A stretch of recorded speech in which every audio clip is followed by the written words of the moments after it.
আসসালামু আলাইকুম।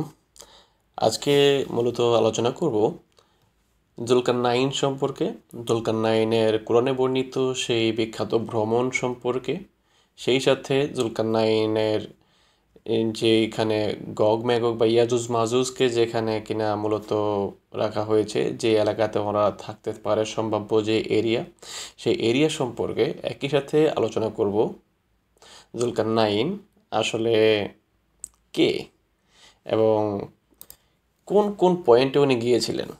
আসলে আমাদের অনেক মিসকনসেপশন আছে এই বিষয়টা নিয়ে, কারণ এটা অনেক বিশেষ করে বাংলাদেশে আর কি হুজুর এটা এমনভাবে রিপ্রেজেন্ট করে মনে হয় যেন এটা কল্পকাহিনী, কিন্তু এটা মোটেও কোনো কল্পকাহিনী না, এটা একদম সম্পূর্ণ বাস্তব একটা ঘটনা এবং এটা ঘটেছিল। আর সেই সাথে আল্লাহ কোরআনে যেহেতু বলছে তাতে কোনো সন্দেহ নেই এমন জিনিস যে ঘটেছে। আমরা দেখবো আসলে কোরআনে আল্লাহ তাআলা কী কী হিন্টস দিয়েছে, সেই প্রত্যেকটা হিন্টস আমরা পাই টু পাই করে অ্যানালাইসিস করব এবং দেখবো আসলে জুলকারনাইন কোন জায়গায় গিয়েছিলেন, সেই জায়গাগুলো কোথায়, এবং সর্বশেষ আমরা এটাও খুঁজে বের করার চেষ্টা করব এই ভিডিও সিরিজে মূলত এই যে উনি আসলে লাস্টে কোন জায়গায় পৌঁছেছিলেন যেখানে কিনা উনি সেই ওয়ালটা নির্মাণ করেছিলেন। এখানে মূলত আমার উদ্দেশ্য হলো 3টা ভিডিও তৈরি করা। আজকের ভিডিওতে আমরা ওনার প্রথম পয়েন্টটা খুঁজে বের করার চেষ্টা করব, নয়তো ভিডিওটা খুব লম্বা হয়ে যায়। আচ্ছা, তো আমরা প্রথমে যাই। উনি প্রথমে যদি তো এই সম্পূর্ণ ভিডিওতে আসলে এই সম্পূর্ণ সিরিজে আমরা যেই সোর্সগুলো ব্যবহার করেছি, সেই সোর্সগুলো হলো মূলত এখানে এই যদি একদম করে বলি, প্রথমে আসতে গেল আপনার এই যে কোরআন.com, কোরআন ব্যবহার করেছি অবশ্যই। কোরআন হলো আমাদের মেইন রেফারেন্স। আর কোরআনের জন্য আমি মূলত হার্ড কপি আছে আমার কাছে, সেই হার্ড কপিতে দেখাতে পারছি না, হার্ড কপি ব্যবহার করেছি। আর সেই সাথে এখানে এই অনলাইনে কোরআন.com থেকে ইনফরমেশন নিয়েছি আর কি, সেখানে ইংলিশ ট্রান্সলেশনটা দেখা যায়।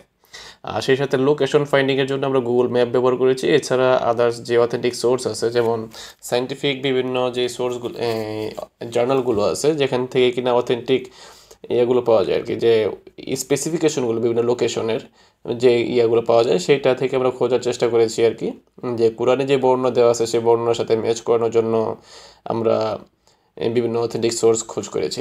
এছাড়া আমরা চ্যাটজিপিটি ব্যবহার করেছি এখানে, যেন দ্রুত ওই জার্নালগুলো খুঁজে পাওয়া যায়। একই সাথে যেন আমাদের এই সম্পূর্ণ খোঁজাখুঁজির কাজটা যেন একটু সহজ হয়, এই জন্য মূলত চ্যাটজিপিটি ব্যবহার করার কোনো উদ্দেশ্য নেই। আচ্ছা, তো আমরা যদি শুরু করি, মূলত আল্লাহ তাআলা সূরা আল কাহফে আমাদেরকে আল্লাহ তাআলা এই সম্পর্কে জানিয়েছেন, জুলকারনাইন সম্পর্কে। এই যদি আর একটু আগেরকার ঘটনা যদি বলি, মূলত এই ঘটনা শুরু হয়েছে নবীজি সাল্লাল্লাহু আলাইহি সাল্লামকে যখন ইহুদিরা কোশ্চেন করে, 3টি কোশ্চেন করে, যে ওনার নবুয়ত সম্পর্কে যাচাই করার জন্য আর কি, যে আসলে নবী মোহাম্মদ সাল্লাল্লাহু আলাইহি সাল্লাম সত্যিকারের নবী কিনা।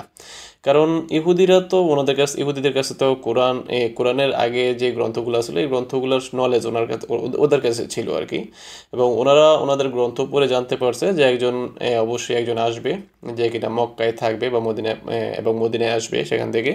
তো পরবর্তীতে নবী মোহাম্মদকে ওনারা কোশ্চেন করে আর কি, 3টা কোশ্চেনের মধ্যে একটা কোশ্চেন ছিল রূহ সম্পর্কে, আরেকটা রূহ বা আত্মা সম্পর্কে আর কি, আরেকটা কোশ্চেন ছিল আসহাবে কাহাফের সেই বালকদের সম্পর্কে, আর আরেকটা কোশ্চেন ছিল জুলকারনাইন সম্পর্কে। তো আল্লাহ তাআলা সূরা আল কাহফে জুলকারনাইন সম্পর্কে এই নবী মুহাম্মদ সাল্লাল্লাহু আলাইহি ওয়াসাল্লামকে জানায় যে আসলে জুলকারনাইন কে এবং উনি কী করেছেন। সেই প্রাসঙ্গিকভাবে জুলকারনাইন সম্পর্কে বর্ণনা করতে গিয়ে আল্লাহ তাআলা ইয়াজুজ মাজুজ সহ আরও অনেক কিছু এখানে আল্লাহ উল্লেখ করেন। তো সেই কোরআনের সেই আয়াতগুলো সুবাদে আমরা মূলত জানতে পারি আর কি, যে আসলে জুলকারনাইন কে, এবং সেই সাথে এটার সাথে কিছু অথেন্টিক হাদিসও আছে। সেই হাদিসগুলো আর এখানে আলোচনা করলে ভিডিওটা অনেক বড় হয়ে যাবে, এই কারণে আমি সেই হাদিসগুলো এখানে নিয়ে আসছি না। যদি আপনাদের রিকোয়েস্ট থাকে তাহলে আমরা ওই সব ডিটেলসে আরও আলোচনা করব আস্তে আস্তে, যেহেতু যদি সবাই পছন্দ করেন এই সিরিজটা আরও অনেক বড় হবে ইনশাল্লাহ।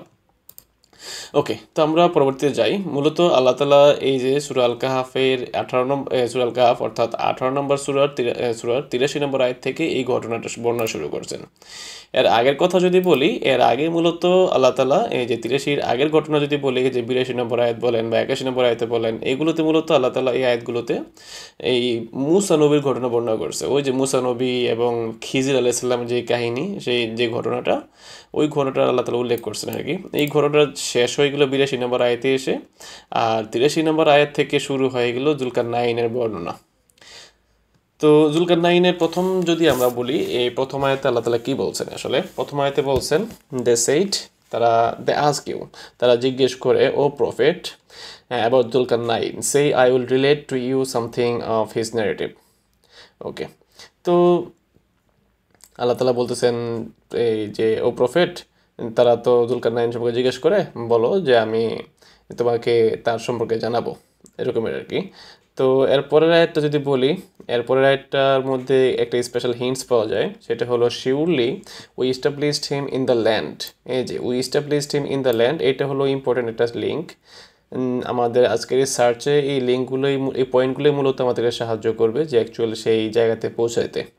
And gave him the means of all things, যে সব কিছুরই মিনিং দিয়েছে ওনাকে। তো এছাড়া অন্যান্য যে হাদিসগুলো যদি আমরা যদি অ্যানালাইসিস করি, আর সেই সাথে যদি ইতিহাসও যদি একটু ঘাটাঘাটি করি, আর জুলকারনাইন সম্পর্কে যদি একটু যদি খোঁজ নিই, তাহলে জুলকারনাইন সম্পর্কে আমরা যেটা বুঝতে পারি আর কি, জুলকারনাইন কে ছিলেন। তো আল্লাহ তালা আবার বলছেন কি, যে উনি আল্লাহ তালা জুলকারনাইনকে জমিনে ইস্টাবলিশ করছে, বা জমিনে ইস্টাবলিশ করছে আর কি। তো ইস্টাবলিশ করা বলতে এখানে আল্লাহর ভাষায় যেটা বোঝাচ্ছে আর কি, যে জমিনে ইস্টাবলিশ করা বলতে আসলে জমিনে আল্লাহ তালা জুলকারনাইনকে রাজত্ব দিয়েছেন সেটা বোঝাচ্ছে। তো আমরা যে ম্যাপে দেখে, আসলে জুলকারনাইন আসলে রাজা ছিলেন, কোন জায়গায় রাজা ছিলেন? জুলকারনাইন ছিলেন পারস্য সম্রাটের রাজা। তো পারস্য সম্রাট বলতে আসলে কোন জায়গা থেকে কোন জায়গা পর্যন্ত? আমাদের বর্তমানে এই যে ইরান আছে, ইরানের এই পাশে হলো আপনার পার্সিয়ান গলফ, আর ওই পাশে আরেকটা সি আছে, এই পাশে ব্ল্যাক সি আছে। তো মূলত এই ব্ল্যাক সি থেকে শুরু করে এইদিকে আপনার এই যে গলফ, এই যে গলফ পর্যন্ত, এই যে এই নদীটা যেটা আছে আর কি, অ্যারাবিয়ান সি পর্যন্ত আর কি, অ্যারাবিয়ান সির এই মাঝখানে আর কি, ব্ল্যাক সি থেকে অ্যারাবিয়ান সির মাঝখানে। আর এদিকে আপনার এই যে রেড সিটাও আপনার, এই রেড সি পর্যন্ত বাউন্ডারি কোনো কোনো জায়গায়, আবার কোনো কোনো জায়গায় ইজিপ্ট পর্যন্ত বা লিবিয়া পর্যন্ত হয়তো বা অগ্রসর হয়েছেন উনি। আচ্ছা, তো মোটামুটি ধারণা করা যায় আর কি, যে এই যে এই জায়গা থেকে শুরু করে একদম এই পাশে পাকিস্তান পর্যন্ত, আর এই দিকে উজবেকিস্তান বা কাজাকিস্তান পর্যন্ত, কাজাকিস্তান অথবা কিরগিস্তান পর্যন্ত হয়তো বা ওনার রাজত্ব ছিল, এটা ধারণা করা যায়। তো অনেক বিরাট বড় এরিয়ার রাজা ছিলেন উনি, বোঝাই যাচ্ছে, যেহেতু আল্লাহ বলছেন যে উনি, ওনাকে আল্লাহ তালা দুনিয়াতে প্রতিষ্ঠিত করেছেন। তো প্রতিষ্ঠিত করে বলতে মূলত হয়তো বা উনি, ওনাকে আল্লাহ তালা রাজত্ব দান করেছেন, সেটার কথাই বলেছেন। তো আমরা যদি এর পরের আয়তে যদি যাই, এর পরের আয়তে আল্লাহ তালা কী বলতেছেন? এর পরের আয়তে আল্লাহ বলতেছেন, so he travelled two A course, তাই সে একটা নির্দিষ্ট দিকে যাত্রা শুরু করলো, নির্দিষ্ট দিকে যাত্রা শুরু করলো। ওকে, ফাইন। এখন কোন দিকে যাত্রা শুরু করছে সেটাই আমাদের এখন খোঁজার বিষয়। চলেন আমরা দেখি। Until he reached the setting point of the sun, যতক্ষণ পর্যন্ত উনি সূর্যের সেটিং পয়েন্টে না পৌঁছাইছে ততক্ষণ পর্যন্ত যাত্রা শুরু করছে। এখানে সেটিং পয়েন্ট বলতে সূর্যাস্তের জায়গা, সেটিং পয়েন্ট বলতে এখানে বোঝাচ্ছে কি, যেখানে সূর্য অস্ত যায় সেই জায়গাটাকে বোঝাচ্ছে আর কি।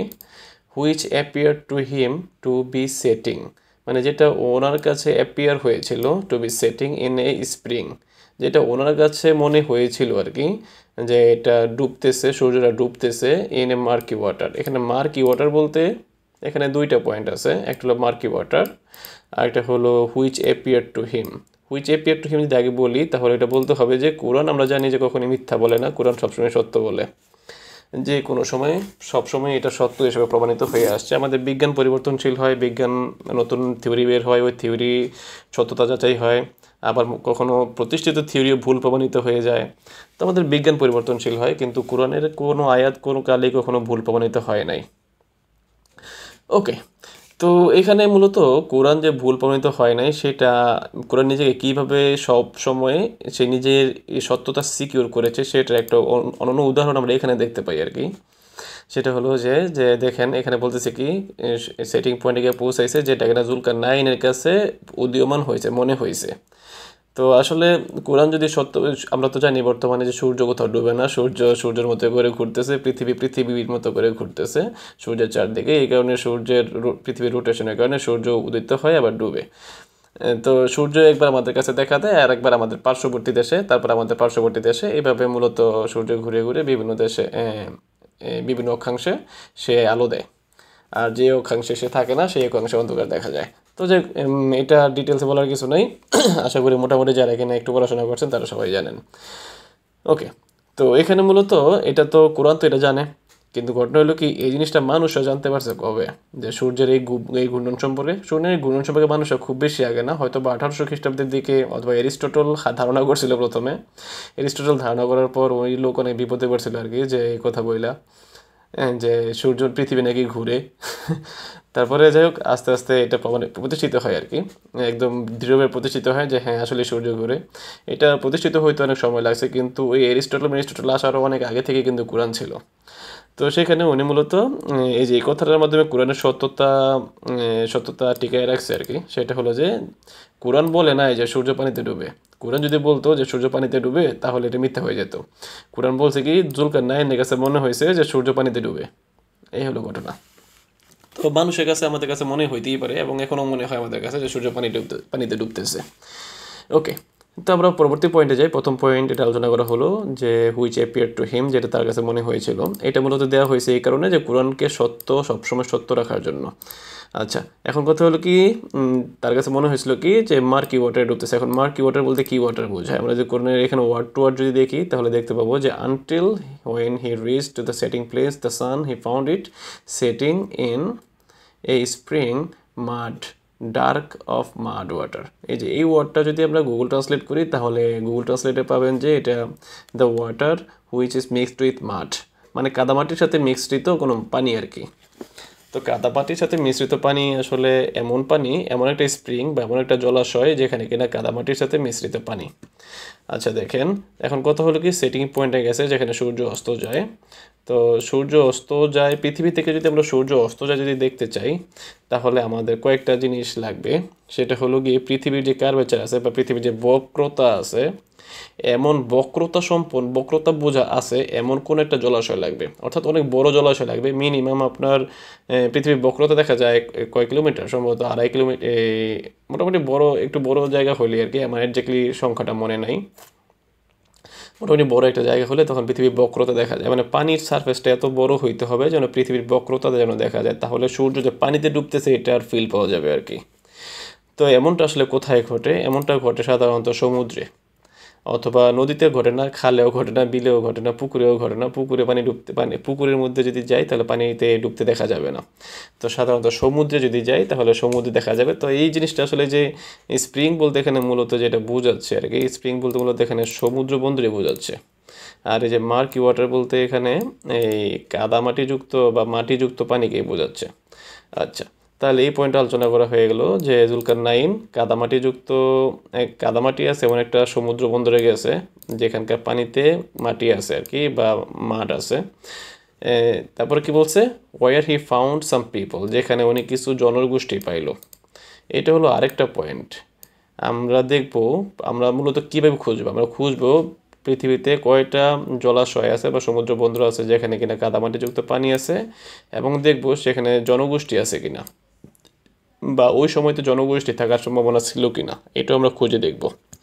এরপর আল্লাহ তাআলা আবার কি বলছে, O Zulqarnain either punish them or treat them kindly, তাদেরকে হয় তুমি পানিশ করো নয়তো ভালো করে ট্রিট করো। এটাতে তেমন কোনো পয়েন্ট নাই, তবে আমরা যেটুকু বুঝতেছি যে এখানে জুলকারনাইনকে আল্লাহ তাআলা বলতেছে আর কি, যে হয় তুমি তাদেরকে পানিশ করো নয়তো কাইন্ডলি ট্রিট করো। এখন একটা জনগোষ্ঠীকে পানিশও করতে বলছে, আবার ট্রিটও করতে বলছে, জুলকারনাইনকে অপশন দিছে।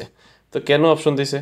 হইতে পারে ওই জনগোষ্ঠীর মধ্যে ভালো মানুষও আছে বা খারাপ মানুষও আছে, তো ভালোদেরকে তুমি ভালোভাবে ট্রিট করতে বলছো, খারাপ মানুষদেরকে খারাপভাবে ট্রিট করতে বলছে, এই কারণে হইতে পারে।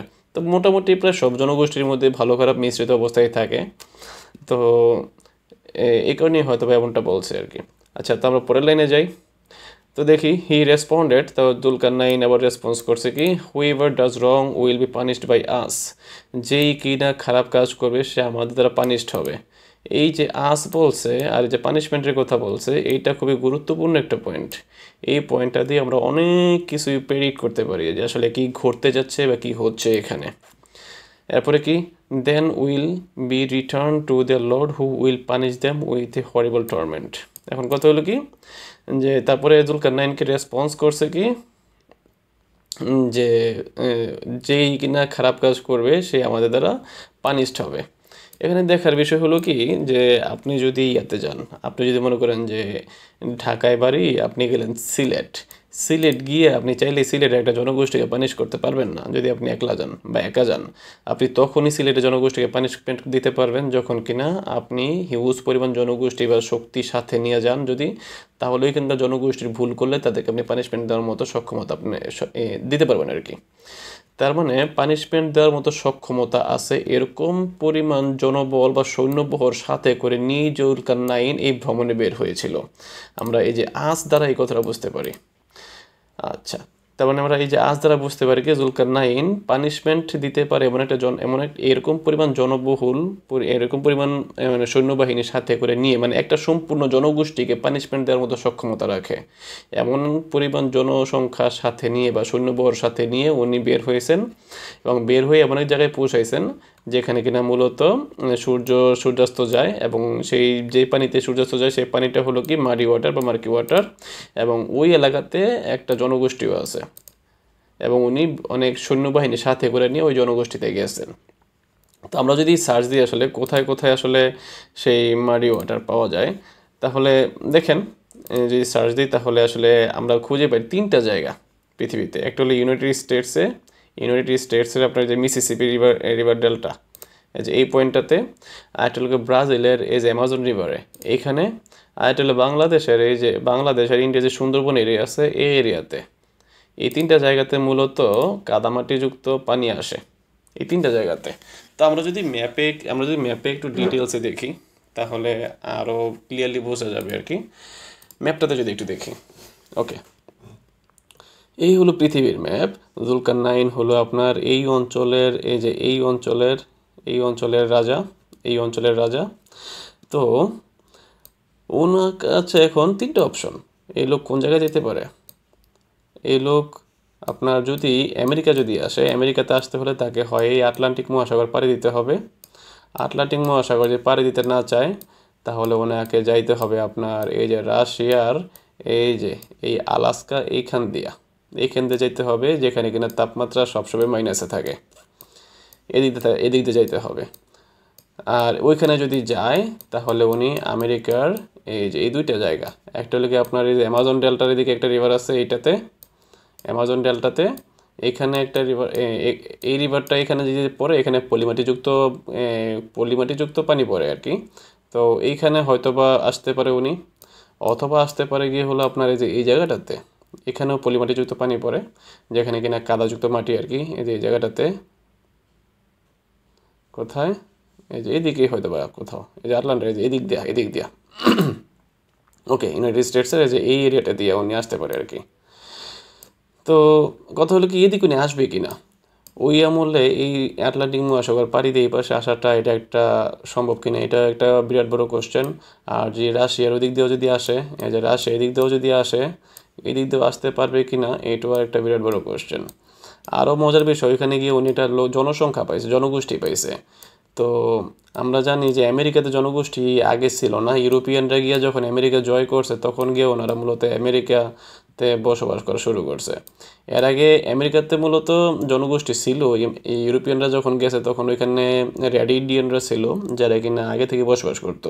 তো রেড ইন্ডিয়ানরা বা আমেরিকার যে স্থায়ী বসতিরা যারা ছিল এরা মূলত গেছে গিয়ে হলো আপনার আমলে, এই জুলকারনাইনের আর অনেক পরে গেছে এরা মূলত। জুলকারনাইন হলো যীশু খ্রিস্টের জন্য 700 বছর আগের ঘটনা এটা।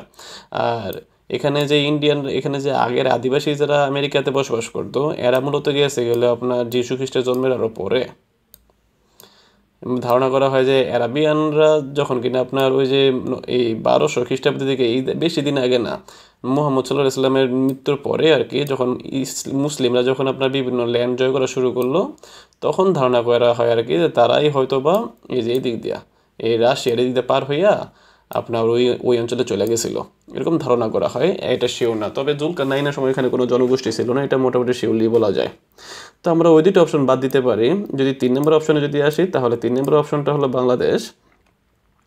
তো বাংলাদেশের মধ্যে যদি চিন্তা করি আর কি, তো এটা মোটামুটি শিওর যে বাংলাদেশের কিন্তু পলিমাটির মেইন সোর্স হলো আপনার এই যে এখানে যে হিমালয় আছে, হিমালয় থেকে যে পানি আসে ওই পানিটা মূলত ভারতের বিরাট বড় এই যে ক্যাচমেন্ট এরিয়া দেখছেন কত বড়, এই বিরাট বড় ক্যাচমেন্ট এরিয়া পার হয়ে অনেক বেশি পলিমাটির সাথে করে নিয়ে আমাদের এই গঙ্গা দিয়ে এদিক দিয়ে ঢুকে আর আমাদের পদ্মা হয়ে এই যে এই এরিয়াটা যেটা আছে এই এরিয়াটা পুরোটাই পলিমাটি যুক্ত। যারা সিভিল ইঞ্জিনিয়ার আছে তারা জানে যে এই এরিয়াটাতে বিল্ডিং করা যে কতটা কঠিন, কারণ এই এরিয়াটাতে বছরের পর বছর আপনার এখানে অনেক পলিমাটি জমে।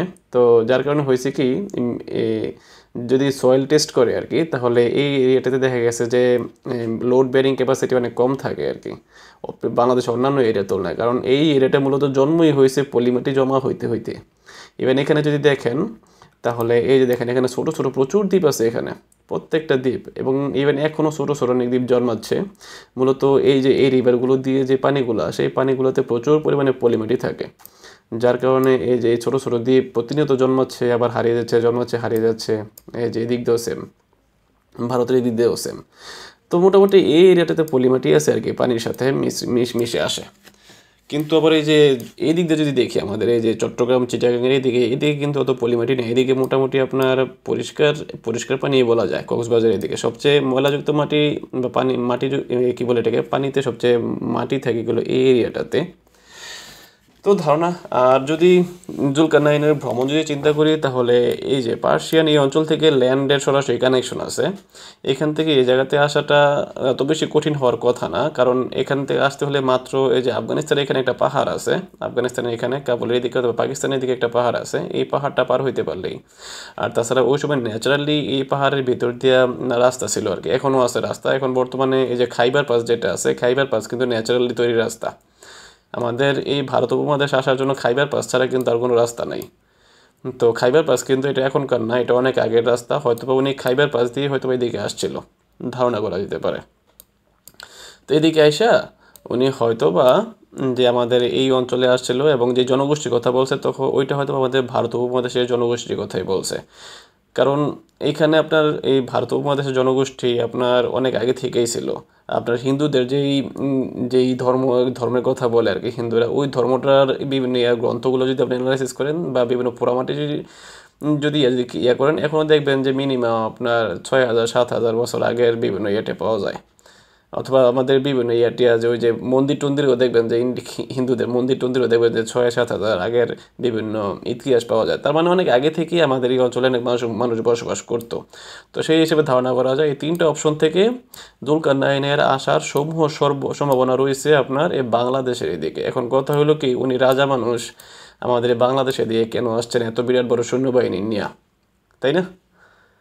এত বিরাট বড় সৈন্যবহর নিয়ে, যেখানে কিনা একটা জনগোষ্ঠীকে শাস্তি দেওয়ার মতো সক্ষমতা আছে, এরকম বিরাট বড় এক সৈন্যবহর নিয়ে উনি এই দিকে এই অঞ্চলে কেন আসছে? এটার উত্তরটা হলো গিয়া মোটামুটি, এটার উত্তরটা আগামী পর্বে দেব।